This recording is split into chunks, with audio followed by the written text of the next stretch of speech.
അസ്സലാമു അലൈക്കും വറഹ്മത്തുള്ളാഹി വബറകാതുഹു. ഖുർആൻ പ്രഭാതം 85.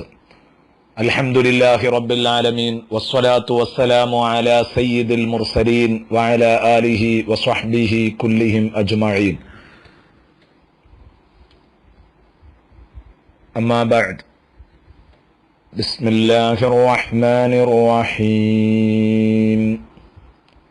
ثم رددناه أسفل سافلين إلا الذين آمنوا وعملوا الصالحات فلهم أجر غير ممنون.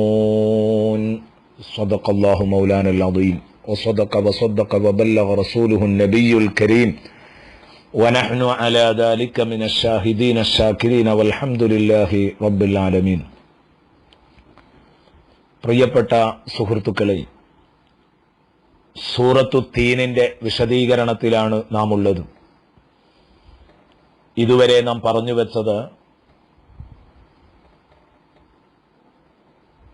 മനുഷ്യ ജീവിതമാകുന്ന നീണ്ട പുസ്തകത്തിന്റെ 4 ചാപ്റ്ററുകളെ പിടിച്ച് സത്യം ചെയ്തുകൊണ്ട് മനുഷ്യന്റെ കാലഘട്ടം സാക്ഷിയാണ്. ലഖദ് ഖലഖ്നൽ ഇൻസാന ഫീ അഹ്സനി തഖ്വീം. തീർച്ചയായും മനുഷ്യനെ നാം പടച്ചിരിക്കുന്നത് ഏറ്റവും സുന്ദരമായ രൂപത്തിലും ഏറ്റവും ഉദാത്തമായ ഘടനയിലുമാണ്. ലഖദ് ഖലഖ്നൽ ഇൻസാന ഫീ അഹ്സനി തഖ്വീം. മനുഷ്യനോളം ഉത്കൃഷ്ടനായ ഒരു ജീവിയുമില്ല എന്നർത്ഥം. ഇനി അതിനെ തുടർന്ന് അള്ളാഹു പറയാൻ പോകുന്നത് സുമ്മ റദദ്നാഹു അസ്ഫല സാഫിലീൻ. ഇപ്പോൾ മനുഷ്യന്റെ ഔന്നത്യം ഇത്ര വളരെ വലുതാണെങ്കിൽ എല്ലാ മനുഷ്യരെയും തോൽപ്പിക്കുന്ന ബുദ്ധിയും കോലവും ഭംഗിയും ഘടനയുമൊക്കെയാണ് മനുഷ്യന് അള്ളാഹു നൽകിയതെങ്കിലും അള്ളാഹു പറയുകയാണ് സുമ്മ റദദ്നാഹു, ഇനിയൊരിക്കൽ, പിന്നീട്, അഥവാ നാളെ പരലോകത്ത്. സുമ്മ റദദ്നാഹു, പിന്നീട് ഒരു ലോകത്ത് അഥവാ നാളെ പരലോകത്ത് ഇവനെ നമ്മൾ റദദ്നാഹു അസ്ഫല സാഫിലീൻ, ഇതേ സുന്ദരനായ ഉത്കൃഷ്ടനായ മനുഷ്യനെ നമ്മൾ തിരിച്ചു സൃഷ്ടിക്കാൻ പോവുകയാണ്. അസ്ഫല സാഫിലീൻ, ഒന്നിനും കൊള്ളരുതാത്തവനായി, കൊള്ളരുതാത്തവരിൽ കൊള്ളരുതാത്തവൻ, അധമരിൽ അധമൻ, താണവരിൽ താണവനായി നാളെ പരലോകത്ത് ഇവനെ സൃഷ്ടിക്കാൻ പോകുന്നു. ഇന്ന് നിങ്ങൾ നേരത്തെ നമ്മൾ പറഞ്ഞതിൽ നിന്ന് മനസ്സിലാക്കിയതുപോലെ വളരെ ഉത്കൃഷ്ടനായ പടപ്പാണെന്ന് മനസ്സിലാക്കിയ ഈ മനുഷ്യൻ നാളെ പരലോകത്തെത്തുമ്പോൾ അവൻ ഒന്നിനും കൊള്ളില്ല. കാണാൻ ഭംഗിയുണ്ടാവില്ല. മാത്രമല്ല പല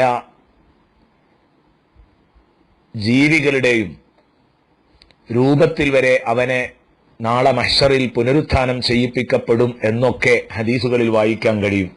പക്ഷെ ഈ ഒരു ദുർഗതി ആർക്കാണ്? ഇത്രയും വലിയ ഔന്നത്യം അള്ളാഹു നൽകിയിട്ട് പിന്നെ ഒരു തിരിച്ചുപോക്ക് അള്ളാഹു നൽകുന്നത് ആർക്കാണ്? അതെ, ഇല്ലല്ലദീന ആമനു വഅമിലു സ്വാലിഹാത്തി ഫലഹും അജ്റുൻ ഗൈറു മംനൂൻ. ഈമാനും അമലു സ്വാലിഹാത്തും ഉള്ളവരെയൊഴികെ, അതായത് ആദർശബോധവും ആ ആദർശത്തിന് വ്യക്തമായ സുഹൃതത്തിന്റെ തിളക്കവുമുണ്ടെങ്കിൽ വിശ്വസിക്കുകയും സൽക്കർമ്മം ചെയ്യുകയും ചെയ്തവരെ ഒഴികെ അല്ലാത്തവരെയൊക്കെ അസ്ഫലു സാഫിലീനാക്കും എന്ന് പറഞ്ഞതിന്റെ അർത്ഥം നരകാവകാശികളാക്കി മാറ്റും എന്നർത്ഥം. നാളെ പരലോകത്ത് നരകാവകാശികൾ പുനരുത്ഥാന ദിനത്തിൽ അസ്ഫലു സാഫിലീനായി, അധമരിൽ അധമനായി, ഒന്നിനും കൊള്ളരുതാത്തവനായിട്ടാണ് സൃഷ്ടിക്കപ്പെടുന്നത് എന്നാണ് ഇതിൽ നിന്ന് നമ്മൾ മനസ്സിലാക്കേണ്ടത്. അതേസമയം ഈമാനും അമലു സ്വാലിഹാത്തും ഉള്ളവരോ ഫലഹും അജ്റുൻ ഗൈറു മംനൂൻ, അവരെ സംബന്ധിച്ചിടത്തോളം ഒന്നും ഭയപ്പെടാനില്ല, അവർക്ക് മുറിയാത്ത പ്രതിഫലം. എന്നും ലഭിച്ചുകൊണ്ടിരിക്കുന്ന പ്രതിഫലം അവർക്ക് കിട്ടാൻ പോകുന്നു. അതേതാണ്? സ്വർഗമാണ്. ഫലഹും അജ്റുൻ ഗൈറു മംനൂൻ എന്ന് പറഞ്ഞ മുറിയാത്ത പ്രതിഫലം അത് സ്വർഗമാണ്. അറ്റമില്ലാത്ത പ്രതിഫലം സ്വർഗം അവർക്ക് ലഭിക്കാൻ പോവുകയാണ്.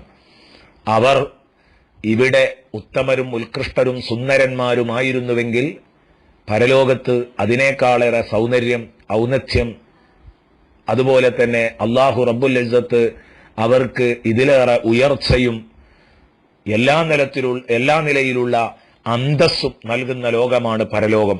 അപ്പോൾ ഈ പറഞ്ഞ ആയത്തിന്റെ അർത്ഥം വളരെ ഭംഗിയായി നമ്മൾ മനസ്സിലാക്കണം. മനുഷ്യൻ വളരെ ഉയർന്ന ജീവിയാണ്. ഈ മനുഷ്യൻ ഉയർന്നാൽ അവന് മാലാക്കയെ തോൽപ്പിച്ച്, മാലാക്കയെപ്പോലും മലായിക്കത്തിനെപ്പോലും ഓവർടേക്ക് ചെയ്ത് അവരുടെ മുമ്പിൽ ചാടാൻ കഴിയും. തൊട്ടടുത്ത് നമ്മൾ കഴിഞ്ഞുപോയ സൂറത്തുൽ ബയ്യിനയിൽ നമ്മൾ പഠിച്ചതാണ്, ഇന്നല്ലദീന ആമനു വ അമിലുസ്സാലിഹാത്തി ഉലൈക ഹും ഖൈറുൽ ബരിയ.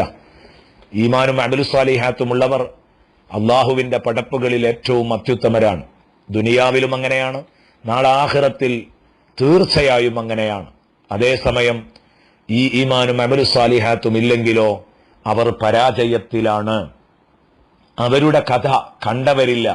അതാണ് ആ അധ്യായത്തിൽ തന്നെ, സൂറത്തുൽ ബയ്യിനയിൽ തന്നെ നമ്മൾ പഠിച്ചിട്ടുണ്ട്, ഇന്നല്ലദീന കഫറു മിൻ അഹ്ലിൽ കിതാബി വൽ മുശ്രികീന ഫീ നാരി ജഹന്നമ ഖാലിദീന ഫീഹാ.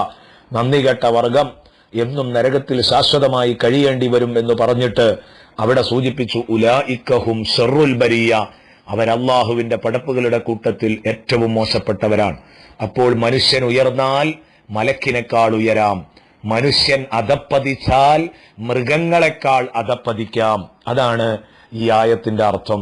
സുമ്മ റദദ്നാഹു അസ്ഫല സാഫിലീൻ.